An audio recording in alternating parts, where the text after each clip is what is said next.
25 तारीख को लालू जी छपरा गए थे और लालू जी आपके आवास पर भी गए थे, काफ़ी देर बात हुई।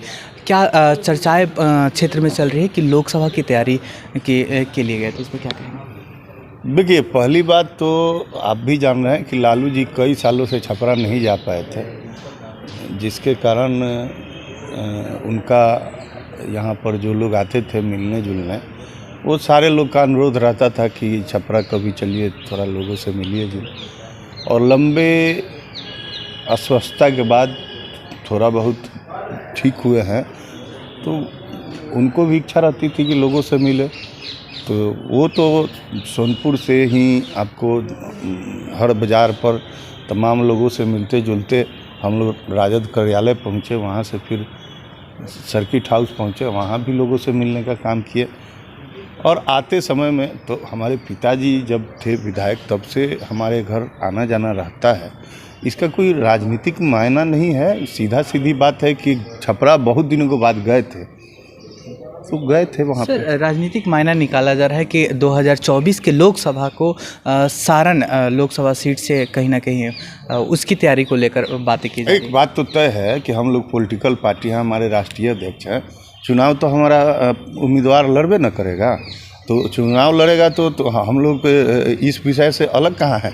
चुनाव होगा तो हम लोग लड़ेंगे और उसकी तैयारी जो विधिवत होनी चाहिए वो तो हम लोग कर ही रहे हैं। छपरा में सर दो लोकसभा है, महाराजगंज और छपरा। उसमें सर विकास के अंतर देखा जाए तो कौन से लोकसभा सीट पर ज़्यादा विकास हुई? दोनों जगह बीजेपी के सांसद हैं सर।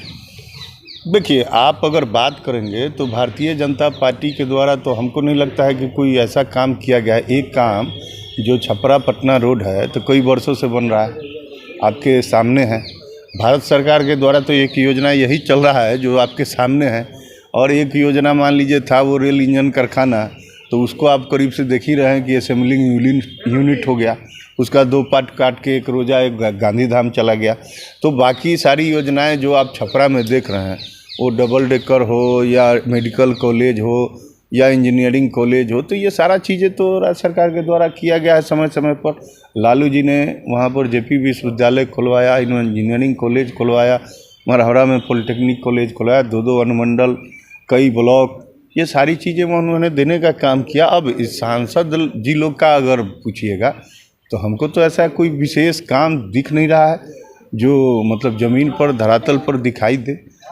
सर, वहाँ के छपरा के सांसद राजू प्रताप रूडी जी और आप एक रोड का पास शिलान्यास शायद गड़खा में हुआ था, बाईपास को लेकर कई बार वो बोलेंगे सेंट्रल गवर्नमेंट बना रही है, आप बिहार गवर्नमेंट की बातें, ऐसे कई बार मीडिया में चर्चा चली है, इसकी क्या सच्चाई है सर?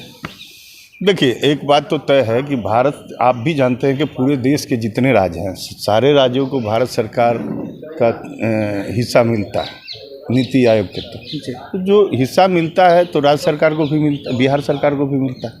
अब जहाँ तक योजना की बात है तो बिहार सरकार ने अपने कैबिनेट से गरखा बाईपास हो या परसा बाईपास हो, पास करने का काम किया है, और बिहार सरकार ने उस योजना को चयनित करने का काम किया है। तो अब कौन क्या बोलता है ये तो हम नहीं जानते हैं, लेकिन ये बात तो तय है कि बिहार सरकार ने उसको कैबिनेट से स्वीकृति देके उसको आदेश किया है बनाने का।